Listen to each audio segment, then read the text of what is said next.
Hi all, welcome to Blasters arena. Fan advisory ബോർഡിന്റെ ഒരു യോഗം ഇന്നലെ നടന്നിരുന്നു. കേരള ബ്ലാസ്റ്റേഴ്സിന്റെ ചീഫ് എക്സിക്യൂട്ടീവ് ഓഫീസറായ അഭിക് ചാറ്റർജി അംഗങ്ങളുമായി സംസാരിച്ചിരുന്നു. അതിന്റെ മിനിറ്റ്സ് പുറത്തേക്ക് വന്നിട്ടുണ്ട്. അത് ഓരോന്നായിക്കൊണ്ട് നമ്മൾ വീഡിയോ രൂപത്തിൽ പുറത്തിറക്കുകയും ചെയ്തിട്ടുണ്ട്.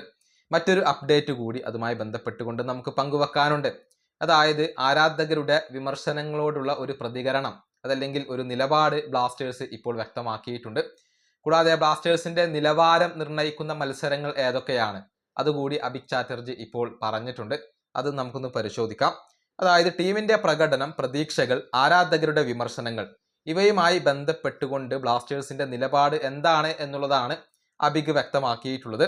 ഈ സീസണിൽ കേരള ബ്ലാസ്റ്റേഴ്സ് മാനേജ്മെന്റ് താരങ്ങൾക്കും പരിശീലക സംഘത്തിനും അഥവാ കോച്ചിങ് സ്റ്റാഫിനും പൂർണ്ണ പിന്തുണ പ്രഖ്യാപിച്ചിട്ടുണ്ട്. അതിന് ഒരുപാട് കാരണങ്ങളുണ്ട്. കാരണം വലിയ സാമ്പത്തിക പ്രശ്നങ്ങൾ സഹിച്ചുകൊണ്ടാണ് അവർ ഇവിടെ തുടരുന്നത്. മാത്രമല്ല ചെറിയ ഒരു പ്രീ സീസൺ മാത്രമാണ് ലഭിച്ചിട്ടുള്ളത്. കൂടാതെ താരങ്ങളും സ്റ്റാഫുകളും ഒരുപാട് ത്യാഗങ്ങൾ ചെയ്തിട്ടുണ്ട്. കേരള ബ്ലാസ്റ്റേഴ്സിനെ വിമർശിക്കുന്നതിന് മുൻപ് ഇപ്പോഴത്തെ സാഹചര്യം മനസ്സിലാക്കാൻ അഭിക് ചാറ്റർജി പറഞ്ഞിട്ടുണ്ട്. അതായത് എല്ലാം കൊണ്ടും പ്രതിസന്ധി അനുഭവിക്കുന്ന ഒരു സമയമാണ് ഇത്.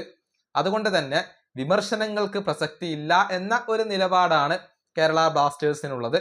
അതായത് വിമർശിക്കുന്നതിന് മുൻപ് ഇപ്പോഴത്തെ സാഹചര്യം മനസ്സിലാക്കിക്കൊണ്ട് കാര്യങ്ങൾ അറിഞ്ഞുകൊണ്ട് വിമർശിക്കണം എന്നാണ് ഇപ്പോൾ കേരള ബ്ലാസ്റ്റേഴ്സിന് ആരാധകരോട് പറയാനുള്ളത്.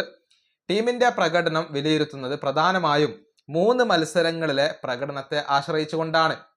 Mumbai City, Inter Kashi, Chennaiyin FC എന്നീ ടീമുകൾക്കെതിരെയുള്ള പ്രകടനമായിരിക്കും ബ്ലാസ്റ്റേഴ്സിന്റെ പ്രധാനപ്പെട്ട വിലയിരുത്തലായിക്കൊണ്ട് വരിക.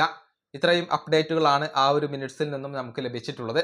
അതായത് മോഹൻ ബഗാനെതിരെയുള്ള ആ ഒരു മത്സരത്തിലെ പ്രകടനം അത് കേരള ബ്ലാസ്റ്റേഴ്സിന്റെ ഒരു വിലയിരുത്തലായിക്കൊണ്ട് വരില്ല. കാരണം മോഹൻ ബഗാനും ബ്ലാസ്റ്റേഴ്സും തമ്മിൽ വലിയ ഒരു അന്തരം ഇപ്പോൾ ഉണ്ട് എന്നാണ് ക്ലബ്ബ് വിശ്വസിക്കുന്നത്. അതേസമയം Mumbai City, Inter Kashi, Chennaiyin FC എന്നീ ടീമുകൾക്കെതിരെയുള്ള പ്രകടനമാണ് കേരള ബ്ലാസ്റ്റേഴ്സിന്റെ യഥാർത്ഥ ഒരു പെർഫോമൻസ് ആയിക്കൊണ്ട് വരിക. അതല്ലെങ്കിൽ വിലയിരുത്താൻ പറ്റിയ ഒരു പ്രകടനം അതായിരിക്കും എന്നാണ് ഇപ്പോൾ ഇതിൽ നിന്നും നമുക്ക് വ്യക്തമാകുന്നത്. ഈ വീഡിയോ അവസാനിപ്പിക്കുന്നു. അടുത്തൊരു വീണ്ടും കാണാം.